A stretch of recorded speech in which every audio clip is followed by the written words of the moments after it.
morning, friends. Through Literary Lens, I welcome you. I'm Rajesh Asudani Raqeeb. I welcome you. I am Dr. Vinod Asudani. And today, Vinodji, we are going to discuss Aristotle Yes, that is really wonderful. Aristotle as a literary critic. In fact, Aristotle belongs to those three great people from ancient Greece, namely Socrates, Plato, and Aristotle. In fact, those were the times when people did not believe in specializations. Aristotle practically wrote on each and every subject under the sun. Yeah, virtually he wrote about everything, and whether you take biology, whether you take literature, whether you take philosophy, you start from Aristotle. He was the disciple of Plato, and who in turn was disciple of Socrates, who drank cup of hemlock. One of the important controversy that always comes up is the Plato and Aristotle conflict. Plato believes that ideas are primary and the reality is derived out of it. Manojji, all of us have heard about Platonic love. Yes. So basically it is the ideal form of love. Plato believed in ideals, the perfect ideas which existed in the heavenly sphere. And Aristotle, as against Plato, believes that the reality or the matter comes the first and idea of it comes later on. Aristotle was an empiricist, I would like to say, even though his claims of being empiricist have been rejected by the subsequent people like Galileo and all, but relatively speaking, in those times, Aristotle started from what is instead of Plato, like what ideal forms of the things. Interestingly enough, today we are going to discuss his important book, Poetics. Basically, it consists of 26 chapters, and out of these, 17 are devoted to the discussion of tragedy. Yeah, but before that, Vinodji, I would again like to just say one more thing. जैसे Plato थे, he had ideal forms, like love का ideal form existing in the heavenly spheres. Forget love, a chair that had an ideal form somewhere in the heaven. Whenever we make the chair, we are imitating the ideal form, and that's why Plato regarded the authors or the poets as twice removed from reality. Why? Number one, this world which we see, which we perceive, is the imitation of the ideal forms, and an author is imitating this world, so he's twice removed from reality. And Plato said they are passionate people, they don't have don't have rationality, so they should be banished from the ideal republic. Aristotle has given answers to all the charges leveled against the poets by Plato. He says that poets deal with the reality, but this is a different kind of reality. पहली बात तो Aristotle के हिसाब से ideal forms ऐसी कोई चीज नहीं है. Even though clearly he does not contradict his master, but from his works we can infer that there is nothing called ideal forms which we approximate in our But he emphasizes on idealized reality Yes. that poets deal with in their poetry. Now what is this? Idealized reality. Yes, interestingly and in understandable terms, he says poetry is not what has been, what it is, what it will be. But poetry is what could have been, what should have been, what might have been, what may have been, etc. Could have been, would have been, and should have been constitutes the subject matter of the poetry. It is exploring the possibilities. So poetry is not history. Poetry is what alternatively could have been or may have been in a given situation. And in poetics, he says all fine arts are imitative arts. They imitate life. And this imitation is different from the imitation of Plato. Plato so-called ideal forms का imitation करते थे, जो कि ideal forms nobody can perceive, nobody can see. लेकिन Aristotle का imitation is the imitation of nature, maybe refining it. As he has given an example, as cooking helps digestion, in the same way when the poet imitates nature, perhaps he idealizes it, he makes it more perfect. Simply, he says imitation is not copying, it is not mimicking, but it is a transformative power. It is not simply clicking the photo with the camera, but it is making a portrait by the painter. Yes. So this way, अगर हम literature को समझने की कोशिश करें, तो that is a refinement which creeps in the work of literature. It's not simply the mirror of life. Maybe it is the prism of life or the reverse prism of life. In fact, मैं चाहूँगा विनोद जी थोड़ा आप बताएं इस चीज़ को. Yes, and the common myth that many of us admit without even giving the second thought that literature is the mirror of society. It's a cliche. It's a cliche, right? That means what? Literature presents before you what is already there in the society. If something is already there in the society, then why we should take the trouble of reading And the literature? mirror presents it in the inverted form. So again, that's a Exactly. So the metaphor that aptly describes literature is a prism. prism. So if you pass the white color from the one end, at the end it comes in the form of 7 colors Seven. of rainbow. So when something passes through the prism of literature, it emerges with 7 colors. Although in the beginning, something that poet was dealing with was in black and white. All these 7 colors are the constituents of the original light. So if we take it to literature, suppose in a literature there is an incident of life described. In life it's just an incident, but in the literature you know the fine threads which are interwoven into that incident. Why it happened? One learned critic has put it in this way, that in literature you find lovers which are better than the real lovers that you can ever find. Yeah. You find better kings, better queens, better commanders, better soldiers, better shopkeepers, even better thieves Yes. than you can actually find in real life. Yes. So all these are the constituents, the threads which are interwoven in the life. They come apart in the literature for us to behold and perceive. Right, Rajesh, I would like you to go back to our Yeah. original discussion. Ji. So we are here today to discuss the concept of tragedy Ji, that ji, comes from the mouth of Aristotle, right? Yeah. And this very important concept in literature. Yeah. One thing before we come to the definition of tragedy, Aristotle does not distinguish between drama and poetry. That distinction is of the modern Yeah, times. yes. So drama was essentially the part of poetry. So what applies to tragedy, with equal force it applies to poetry as well. Poetry as well. In any era for that matter, something is the dominant form, and through that form only the literators express their views. So in those times the tragedy was the dominant form. So Aristotle has tried to describe and define tragedy, and by implication it applies to the entire literature. Yes, so Rajesh, what does he say about tragedy? There's a very world famous definition of tragedy which he gives in his poetics, and I will try to quote it. He says tragedy is an imitation of action which is serious, complete and of a certain magnitude, through language embellished with all the artistic ornaments, different artistic ornaments In different parts of the play, through action and not through narrative, and affecting catharsis of pity and fear. Right, that is really a comprehensive definition. Yeah. We will try to understand the different elements that are described in this definition. So in the very first place, he says tragedy is An imitation imitation of of- action. So it is essentially imitation. Imitation of what? Imitation of action. Not only the external action, but the people in their internal moods, in the internal states, internal actions as well. Right, so it is an imitative art. And we already discussed what Aristotle means by imitation. Exactly.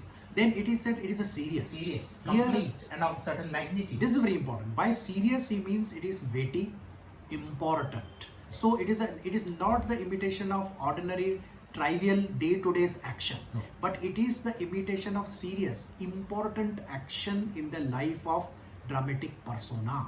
Yeah. Then it is complete. So Complete. this is very important. Yeah. What is complete? He says something which is beginning, which is middle, and which has end. Now it is, again you may say that everything has beginning and middle and end. He says beginning means story can begin even in the later part of the life. For example, Medias res, as they call it. For example, if you are looking at the play based upon the life of Shivaji, it is not necessary that you should show how Shivaji is born and his childhood. Directly you can see that Shivaji is already seated on the throne and is a king. So beginning is the depiction of the scene which does not create the curiosity what must have gone before. That is the beginning. And middle is something which naturally flows out of what has already been said or done by the dramatist. And the end is where the reader or the viewer is satisfied. He is not left with the curiosity what would have been there after this. All the threads come together. No threads are left hanging as such. And it is of the certain magnitude, Rajesh. Yeah, definitely. It is definitely serious and of a certain magnitude. Day-to-day things are left to the comedy in Aristotelian perspective. And certain magnitude, that it should not be too small. Too small, It should not be too big. And another important thing is tragedy is organic whole, where each part is inevitable, indispensable. If you take out any part, any episode from the tragedy, and if it does not affect the plot, then Aristotle says that is not the right way. It has to be an organic whole. Yeah, and through the language, embellished. The language is embellished through different artistic ornaments. He says songs, spectacles, diction. All these are the medium. They are not the crux of the play or the tragedy, but all these embellish it. The presentation is embellished. And very important Yes. statement of the of Definition. Aristotle is Through that action. through action. And not through narrative. Now here action has to be depicted. Some events have to happen to bring about the crux of the story. It's not simply describing that he was fine, he was wise. No, how he was wise, you have to depict it in action. It has to be revealed through dialogue, through action that is taking place on the stage. That brings out the character, and the character should have certain choices. They should not be the puppets, strings in the hands of the fate. Otherwise there is no character. Again, he says that the character of the dramatic persona is revealed when he or she makes a choice in life. Choice, some choice, at least the partial choice should be left with him or her. Again, and Greeks, including Aristotle, they do not differentiate between emotions and thoughts. Yeah. They are one and the same thing. And if we try to understand psychologically, we can admit this statement that both are same.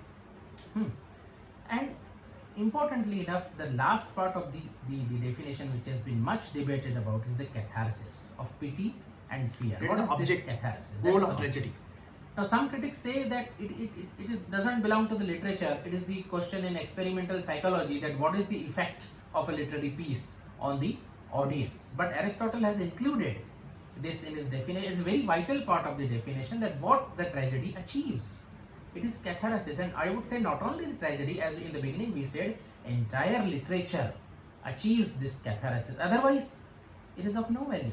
Otherwise, simply it's another piece of writing. Some critics have put it very simply that Yeah. it is a purification of emotions. That is It medical metaphor they use. a Purgation. purgation of emotions. That pity and fear, they are expressed and they are out of the system. They are ventilated. That's it. But I don't think it is the correct picture of catharsis. Catharsis, Is developing a better wisdom. developing a better wisdom. It is maybe refinement and retainment of the emotions of pity and fear, but all the emotions in general, I would say. The emotions don't go away, but they are refined. As one of the critics has put it, the job of psychoanalysis is to turn hysterical pain into common sadness. So maybe the catharsis also plays the same role. And it helps the viewers to accept emotions, both positive and negative, with greater resignation. As you know, Vinodji, at the end of the Ancient Mariner, Coleridge has written a line. Yes. The morrow morning, he woke up sadder and wiser. That is he precisely, rose the morrow morning. I believe that is a precise definition of Of what we can catharsis. say catharsis is all about. One should be sadder when he witnesses the fall of great kings, Yes. commanders, or the death and decline of some persona.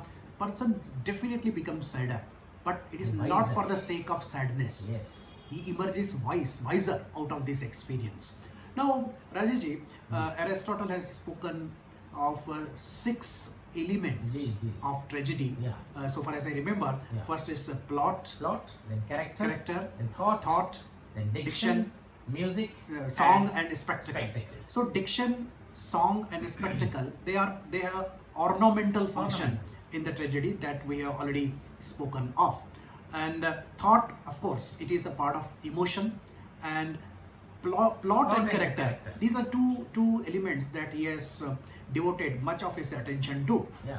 So plot, he says, is the soul of tragedies. That much important. It is the soul of tragedy. So Rajesh, how our readers can understand what is plot and what is a story? Because usually when we Yes. read something, we look for a story. Look for a story.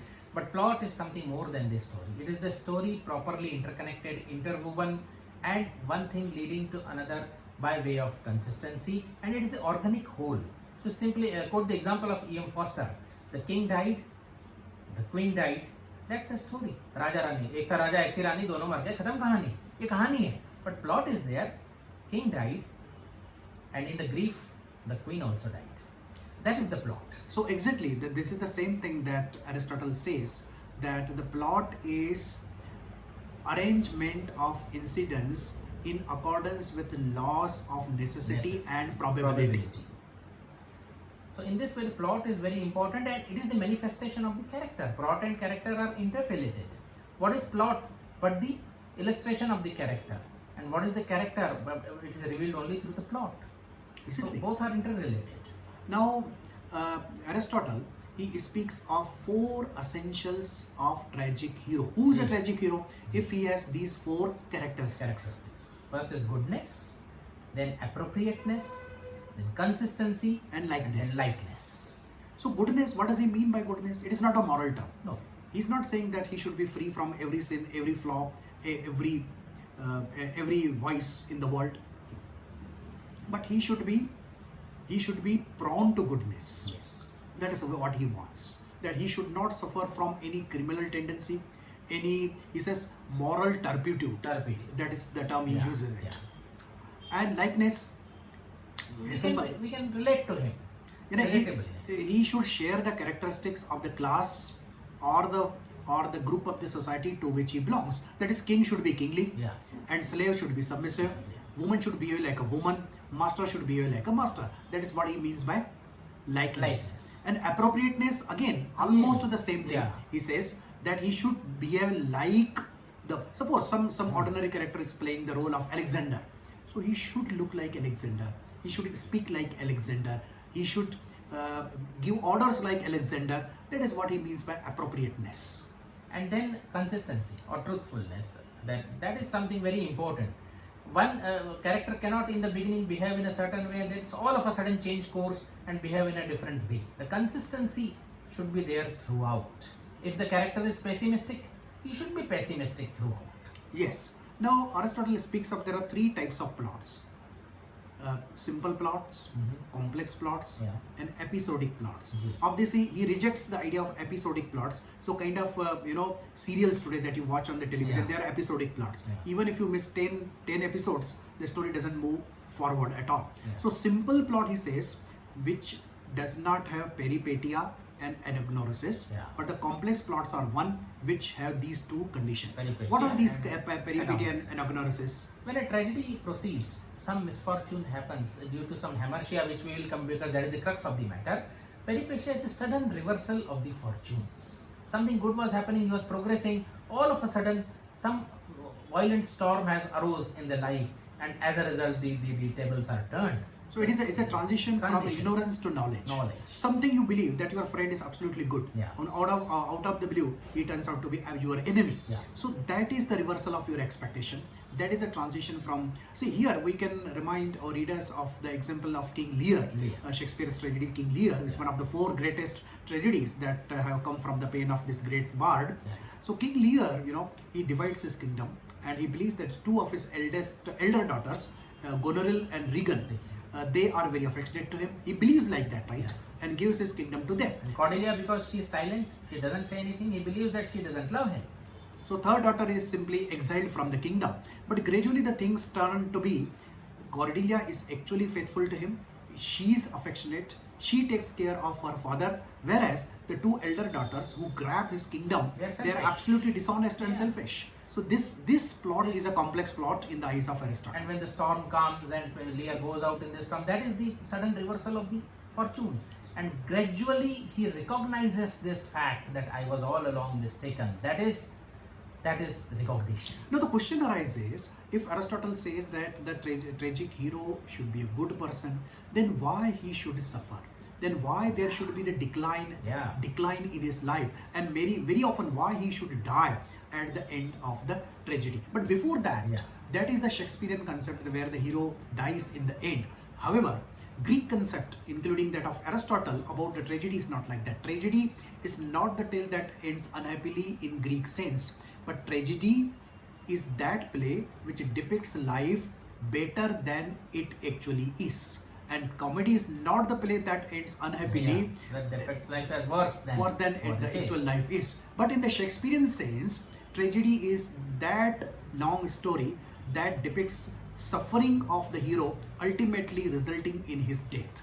And one more angle to comedy and tragedy in the Greek sense is from the distributive justice point of view, Vinodji. Ji. In the distributive justice, if you say that villain suffers, villain should suffers, that is in comedy. That is simple distributive justice. Or everybody should get according to their merit. This happens in the comedy.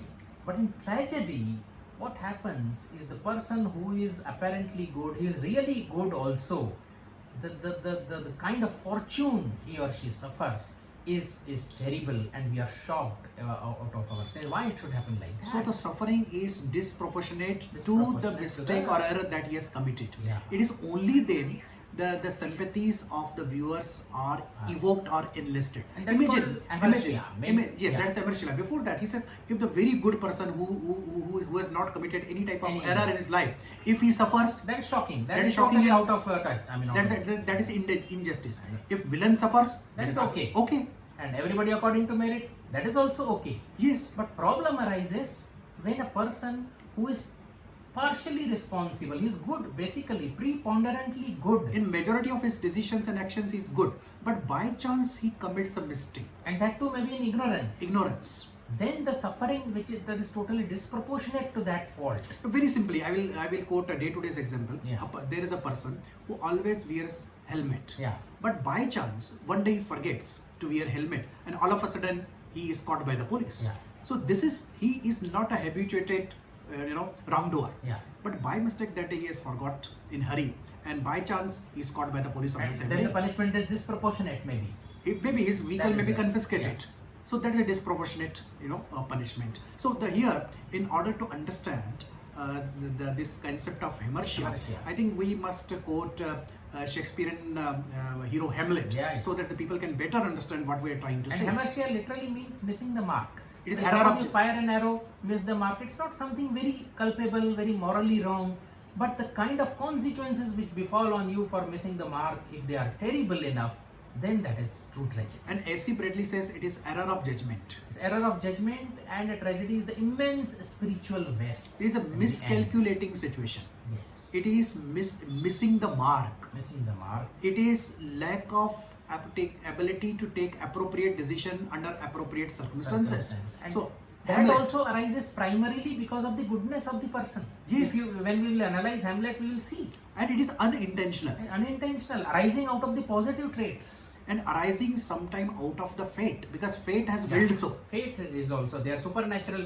It is in the cosmic terms. The actions have a cosmic repercussion, and it is in relation to the supernatural in tragedy that this flaw is viewed. Because even when one works with the best of the intentions, with the best of the capacities, something is there which is not in his hands, and he misses the mark, and that is hamertia. So Hamlet, if you look at him, Yeah. he's a soldier, he's a commander, he's a poet, he's a philosopher, he's a thinker, Yeah. he's a good son. In spite of that, he's not able to take revenge on his uncle Claudius, who is primarily responsible for the murder of his father. And usurping the kingdom, and as well as marrying Hamlet's mother.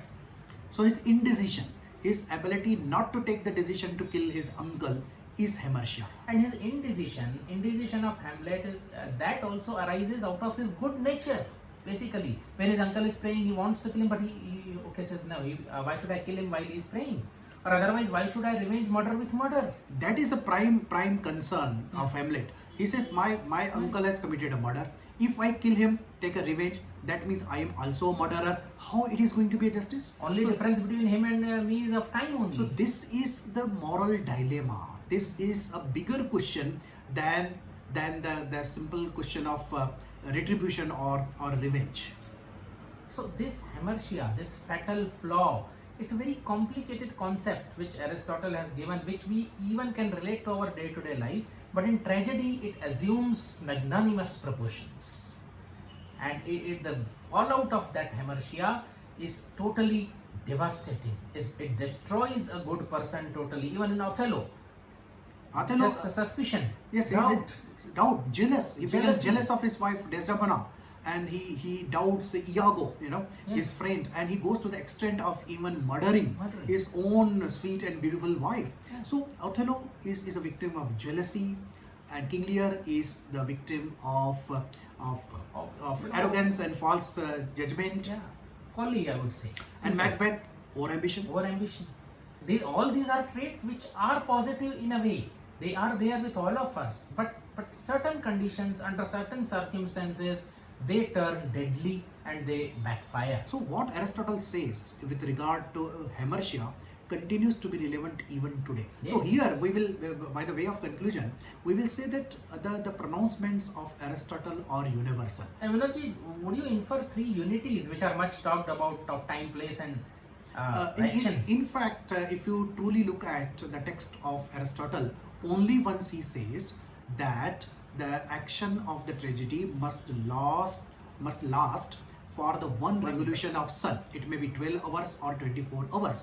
Out of this one sentence, neoclassical critics have provided all the wrangling about the three unities of time, action and place. But in fact, after the final verdict of Dr. Johnson in this regard, today there is no need to follow these three classical unities as such. Yeah, only the unity of action may hold some sense, because the action should be, if it is, but even though it is interspersed with the, even tragedy is interspersed with the comic relief, Yes. and all that. So that, as Coleridge also says, willing suspension of disbelief. We cannot say that the action of the play should last only for the time it takes. That's impossibility. So that all these unities are now, they are given up, they are absurdities. For example, Hamlet depicts the action of 12 years. When the play begins, Hamlet is just 18 years old. So on stage it can't last for 12 years. Yes, so that has to be assumed, and I believe that the modern people are educated enough to understand these the subtleties. Yeah, definitely. So the friends, I hope you have enjoyed. And before that, what Aristotle says is universal. His conception of tragedy continues to be true even today. His definition of poetry as idealized reality has not been improved upon till this date. Yes. And even about what he says about Hamartia is really universal thing that we can verify in each one person's life. Each one of us has one sort of Hamartia or the other. Even the goal of tragedy, that is catharsis, that is also relevant, because otherwise why we should read literature if it does not leave us better? And in many situations, apart from literature, also we seek catharsis. If the catharsis is not available to us, we become frustrated and psychologically ill. Yes. And when Aristotle said that spectacle is just a sixth imposition, it is not basically necessary for a literary drama or a piece. That is also, I agree with this, Vinodji. Exactly, and people have to be reminded over and over that the pleasure of the tragedy should essentially be taken from the reading of the text, not by watching of the play on the stage. Yeah, that is plus, bonus. If it is staged successfully, that is okay. But even if many plays are not staged, the challenge before the playwright is that he should be capable to move the reader just by the text, but just by depicting the play, not staging the play. So these are some of the universal things that we can take with us after listening to the discussion on Aristotle. So friends, you write your comments in the chat box and subscribe this channel through Literary Lens if you want to learn more and more about literature. Thank you, friends. Thank you very much.